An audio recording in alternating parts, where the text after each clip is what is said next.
ಓಹೋ, ತಂಗಿ ಮಾತ್ರ ಡ್ರಾಮಾ ಪಾರ್ಟಿ ಅನ್ಕೊಂಡಿದ್ದೆ. ಯಜಮಾನ್ರು ಅದೇ ರೂಟಲ್ಲ ಅವ್ರೆ. ಏನಯ್ಯ, ಮದ್ವೆ ಕರೆದ್ರೆ ಬಂದ್ವಾ ಅಕ್ಷತೆ ಹಾಕಿ ಹೋದ್ವಾ ಅನ್ನೋದನ್ನ ಬಿಟ್ಟು ಒಳ್ಳೆ ಹುಡುಗ ಸಿಕ್ಕಿದ್ರೆ ಬುಟ್ಟಿ ಹಾಕು ಅಂತ ಹೇಳಿ ಕಳ್ಸಿದ್ಯಾ ನಿನ್ ತಂಗಿಗೆ? ನೋಡ, ನೀನ್ ಯಾರೋ ಏನೋ ಏನು ಗೊತ್ತಿಲ್ದಿರೋಂತರ ಪೋಸ್ ಕೊಡ್ಬೇಡ. ಒಳ್ಳೆ ದುಡ್ಡಿರೋನೆ ನೋಡ್ ಬುಟ್ಟಿಗೆ ಹಾಕು ಅಂತ ನಿನ್ ತಂಗಿಗೆ ಚೆನ್ನಾಗಿ ಹೇಳ್ಕೊಟ್ಟಿದ್ಯಾ. ಅವಳು ಒಳ್ಳೆ ಕೋಟ್ಯಾಧೀಶ.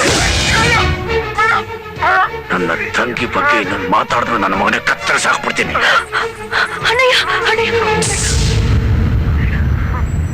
ನನಗೆ ಕತ್ತರಿಸ್ತೀಯ?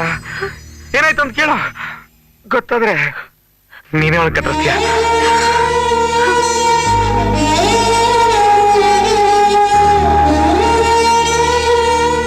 ತಪ್ಪನ್ನೆಲ್ಲ ನಿಮ್ ಕಡೆ ಇಟ್ಕೊಂಡು ಯಾರ ಮೇಲೆ ಕೋಪ ನಿಮಗೆ? ಆಫ್ಟರ್ ಆಲ್ ಕುರಿಗಳನ್ನ ಹಸುಗಳನ್ನ ಮೇಯಿಸ್ಕೊಂಡು ಬೆರಣಿ ತಟ್ಕೊಂಡು ಏನೋ ಹೊಲದಲ್ಲಿ ಬಿತ್ಕೊಂಡಿರೋ ಕೆಲ್ಸಕ್ ಬರ್ದಿರೋ ರೈತ ನೀನು. ನಮ್ಮನೆ ಕೆಲ್ಸದವ್ರಾಗಕ್ಕೂ ಲಾಯಕ್ಕಿಲ್ಲ ನೀವು. ನಿಮ್ಗೆ ನಿಮ್ ತಂಗಿಗೆ ನನ್ ಮಗನೇ ಬೇಕಿತ್ತಾ? ಇನ್ನೇನು ಆಯ್ತಲ್ಲ, ಹೋಗ್ಬಹುದು. ಓಹೋ, ನಿನ್ ಕಣ್ಣು ಕೆಂಪಗಾಯ್ತು, ಅವಳ ಕಣ್ಣಲ್ಲೂ ನೀರು. ಸಾಕು ನಾಟಕ, ದಯಮಾಡಿಸಿ.